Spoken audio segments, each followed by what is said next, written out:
Power meters, they're just for the pros, they're difficult to fit and complex to use, and they're expensive.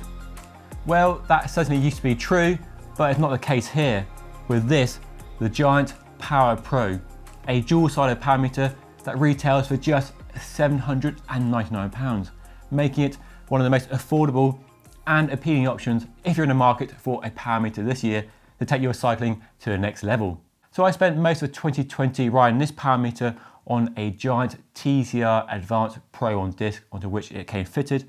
A link to that review down below if you missed it. Now, it's not common to get a power meter on a bike, but Giant is really starting to change that by fitting this power meter to many bikes across its range. But the good news is, you don't have to buy a Giant to get your hands on this power meter. You can buy it separately, aftermarket, and fit it to any bike you want. And there's a lot to like here, so let's dive in. But why get a power meter? Well, if you're watching this, you probably know why you want a power meter. Power meters are no longer just for the pros. They're great for cyclists of all levels, whether racing or just riding for fitness and fun. Data from a dual-sided power meter, like this one here, gives you the accuracy and consistency to ensure you're training, giving you the reward you want. It removes the guesswork that comes without using power. Giant uses the excellent Shimano Ultegra crankset onto which it puts its power meter technology. And from a distance and even up close, you couldn't tell it's a power meter. In fact, if you remove the sticker, you wouldn't know it's a power meter at all. So good looks straight from the off. And if you turn it over, you can see the small power meter pod underneath the crank arm there. And on the non-drive side, a slightly bigger pod on the crank there. So very nicely fitted, very seamless, looks really nicely integrated into the cranks. The benefits of using a Shimano crankset like this are twofold. Well, firstly, as I said, it looks like a Shimano Ultegra crankset, which is great news if you already have an Ultegra crankset on your bike. Remove that one, fit this one, and it'll look just the same, so you don't have an ugly power meter on your bike. It also means fitting is really easy. No special tools, no changing the bottom bracket, just take out your old crankset, slide this new one in, and off you go. Hey presto, you have a dual-sided power meter on your bike. And even if you don't have a Shimano crankset on your bike right now, you get a bottom bracket to fit this to most frames on the market, so no compatibility issues at all. And the other benefit, of course, are the Shimano chainrings with all the profiling, ramps and pins to provide excellent shifting performance. So no compromise in shifting performance by fitting this power meter at all. There are many different crank arm lengths and chainring combinations available as well. This is a 172.5 with 50-34 chainrings, but you go 52-36 and shorter or longer as you need. So plenty of options there to suit your preferences and requirements. The power meter pods are IPX7 waterproofed and they're very well sealed.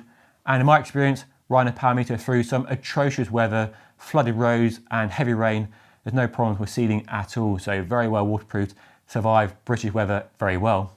There's also no additional magnets to fit to the frame, so easier installation, and instead the power meter uses accelerometers to calculate the pedaling angle and the force position. All that, and it comes with a 2-year warranty as well. Battery life is excellent at 100 hours on a single charge, and I can vouch for that from long-term testing the crankset last year. No issues on the run time at all.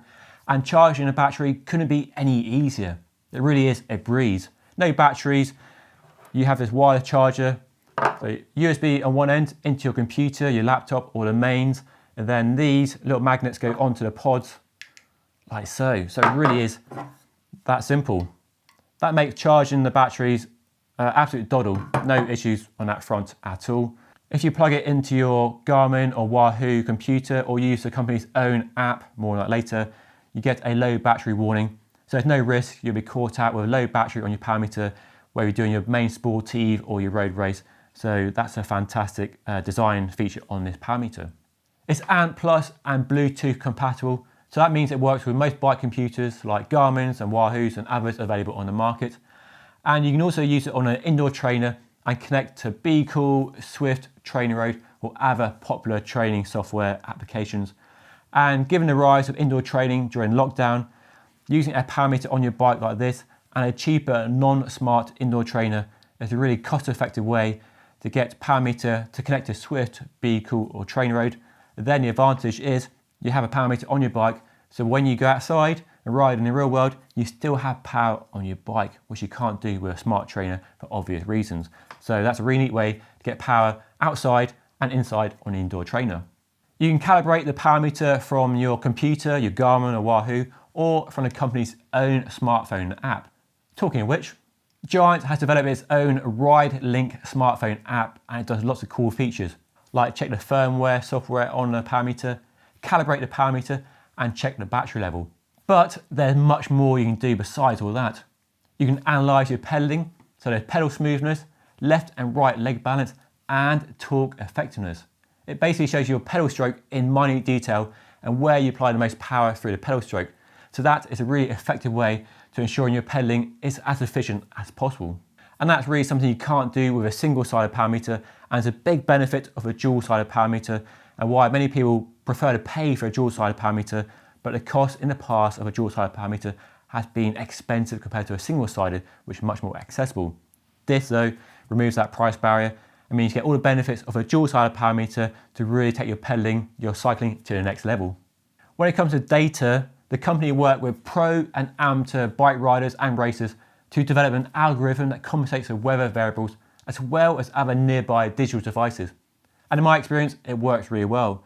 Through really cold sub-zero temperatures up to quite hot temperatures, the data does not fluctuate in any way at all. And then when you're riding with a group of people with other power meters and other Bluetooth devices, there's no signal interference, no dropout of data. It's plus or minus 2% accurate, which is in line with most other power meters on the market. So as I mentioned, I rode this power meter on the Giant TCR Advanced Pro 1 disc I reviewed last year, link down below if you missed that. And I rode that bike for most of the year, and this power meter came on it. And I was really impressed with the power meter, so much I was really keen to do a separate video on this power meter because there is lots to talk about. And because you can really forget you have a power meter on your bike, when you remove that sticker, it looks like a normal crankset. But using a power meter in that long term, I was very, very impressed. It's easy to use, it provides consistently accurate data for one ride to the next, and the battery lasts long enough, you don't have to worry about charging up on a regular basis. So here's some data showing a comparison with some other power meters and an indoor trainer. As you can see, the accuracy is spot on and no issues, no random spikes or dips of data, it just works really well. But just as important as accuracy compared to other power meters is how consistent the data is from the power meter. Basically, that 250 watts on Tuesday needs to be 250 watts on Sunday from February to April. Whatever the weather, whatever time of day you're riding, the data needs to be reliable. And that is key to providing you the training data you want to get the most out of your cycling. When you're doing those sessions, intervals, you want that data to be reliable. And in my experience, from using this for almost a year, the data is very reliable and there's no fluctuations in the data at all. So for all the reasons outlined in this video, this is a really good choice if you want a power meter this year. The data is rock solid and compares well to other power meters and is consistent and accurate. Plus, it looks like a normal Shimano Ultegra crankset if you remove the sticker, so you don't have an ugly power meter on your bike. Fitting is a breeze as well with no compatibility issues and no special tools needed. And I love the wire charging as well, so no special batteries to buy. Just plug it on and go. And the runtime of 100 hours is more than generous enough, you don't have to charge it on a regular basis. So all that and a price of just £799 for a solid dual-sided power meter makes this really a no-brainer if you're in the market for a power meter this year. It really is that good. Plenty of options on the market, of course, and a really competitive space at the moment, but this is an easy pick in my opinion. Anyway, that's all for now. Hopefully you found this video useful and interesting, and if you have any further questions about this power meter, do feel free to put them in the comment section down below. I'll also put a buying link to this power meter in the description down below as well if you want to take a closer look and check it out. Definitely should be on your shortlist this year. Don't forget to like and subscribe, follow me on Instagram and Twitter, and with all that said, I'll see you all again next time. Thank you so much for watching.